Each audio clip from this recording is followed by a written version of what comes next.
سلام دوستان، امیدوارم خوب باشید. امروز به بررسی تقسیم بندی اسامی در زبان ایتالیایی میپردازیم. با من همراه باشید. در زبان ایتالیایی دو نوع گروه بندی برای اسامی وجود دارند، یا از نظر جنسیت یا از نظر تعداد. اسامی از نظر جنسیت به دو دسته مؤنث و مذکر تقسیم میشن. هر کدوم از این گروه ها هم مجدداً به دو دسته مفرد و جمع تقسیم بندی میشن. در ادامه به بررسی این گروه ها خواهیم پرداخت. اولین نکته که باید در نظر بگیرید اینه که زبان ایتالیایی زبانی هست که بیشتر از قانون استثناء داره و من همیشه ابتدا به موارد قانونمند میپردازم و بعد استثناءات رو عنوان میکنم. اولین گروه قانونمندی که بهشون امروز میپردازیم اسامی مفرد مؤنث هستند. در زبان ایتالیایی این اسامی به حرف ا ختم میشن.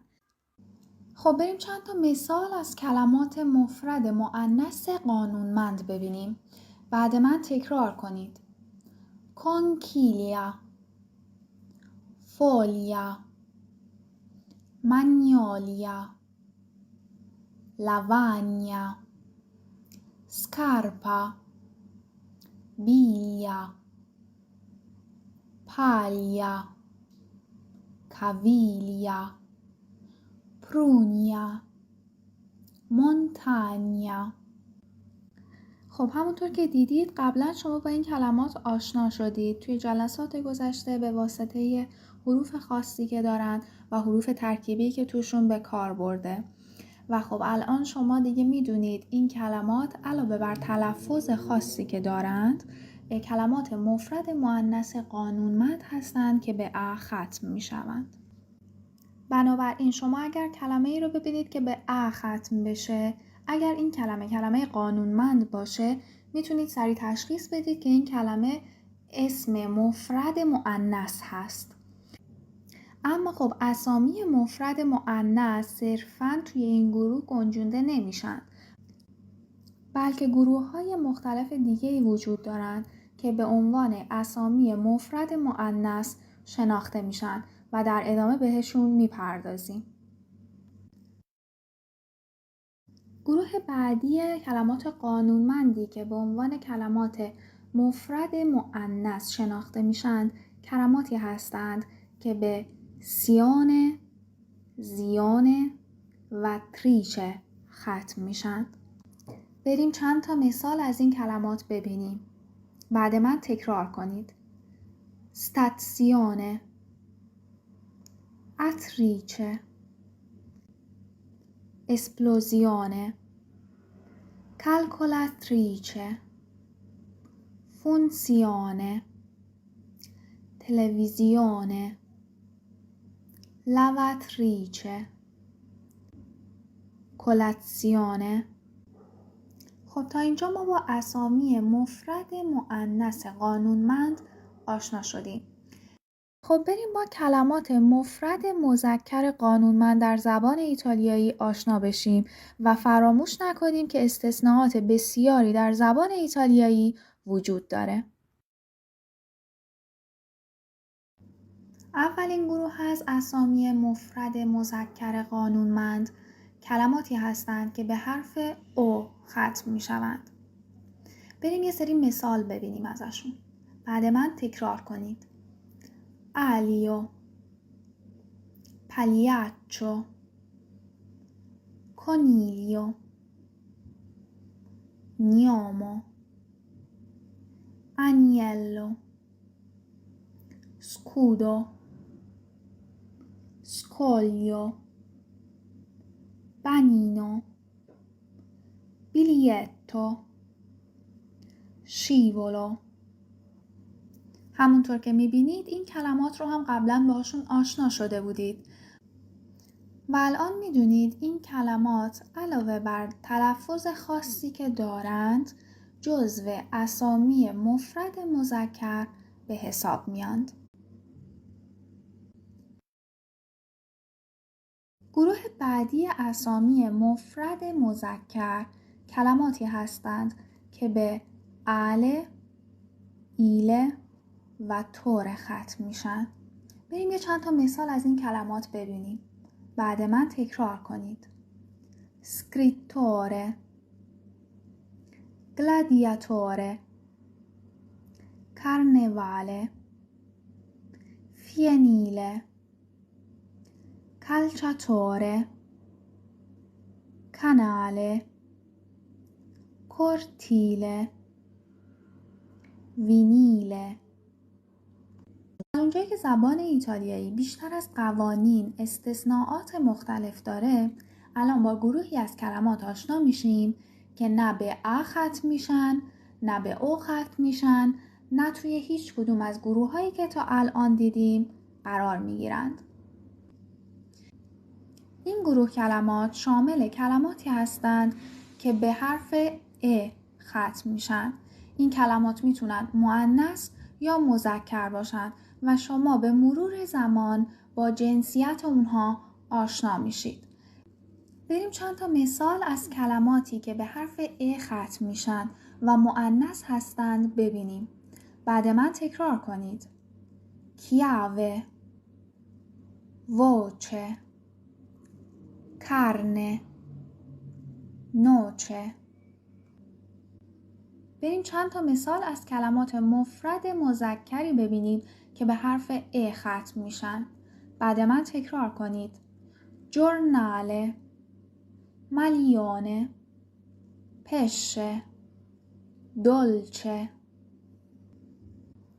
خب دوستان، تا به اینجای کار ما با اسامی مفرد مؤنث و مذکر آشنا شدیم.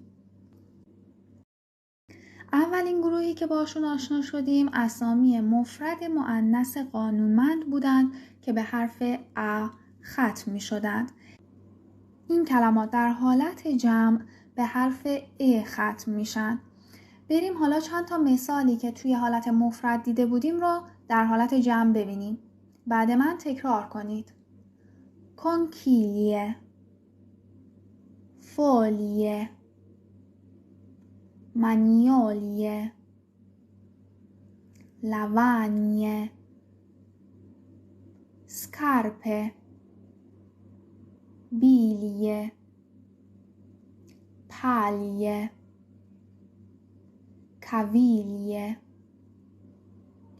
prugne، montagne. پس حرف ا که در پایان اسامی مفرد مؤنث قانونمند وجود داره در حالت جمع به حرف ا تبدیل میشه. گروه بعدی اسامی مفرد مؤنثی که باهاشون آشنا شده بودیم اسامی هستند که به تریچه، زیانه و سیانه ختم میشن. کلماتی که توی این گروه ها قرار میگیرند در حالت جمع به جای حرف ای که در پایان این کلمات اومده حرف ای جایگزین میشه. بریم حالت جمع کلماتی که قبلا برای این گروه دیده بودیم رو داشته باشیم. بعد من تکرار کنید. stazioni، attrici، esplosioni، calcolatrici، funzioni،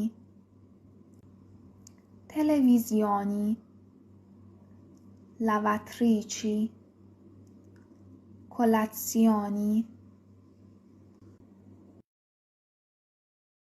خب بریم حالت جمع اسامی مذکر رو ببینیم.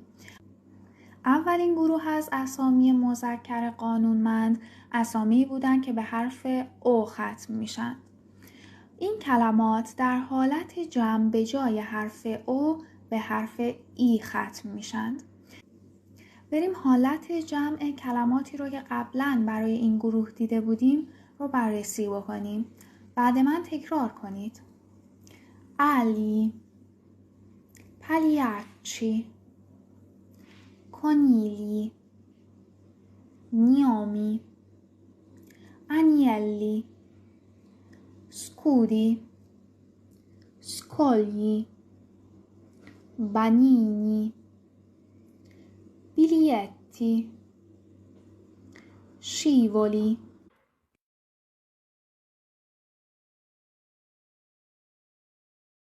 آخرین گروهی که امروز بهشون میپردازیم اسامی مفردی هستند که به حرف ا ختم میشوند.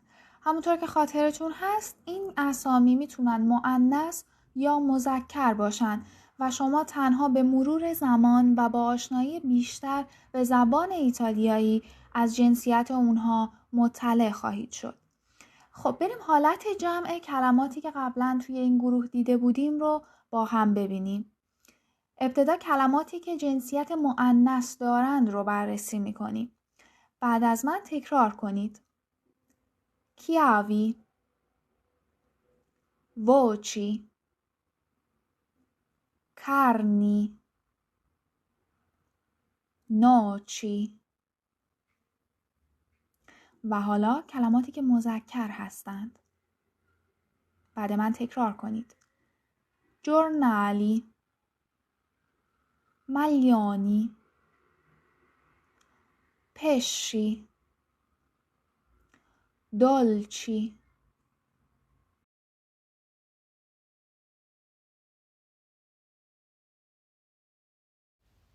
خب دوستان به پایان این جلسه آموزش از زبان ایتالیایی رسیدیم. آموزش ها همچنان ادامه خواهد داشت، هم روی پیج اینستاگرام و هم روی کانال یوتیوب. با من همراه باشید.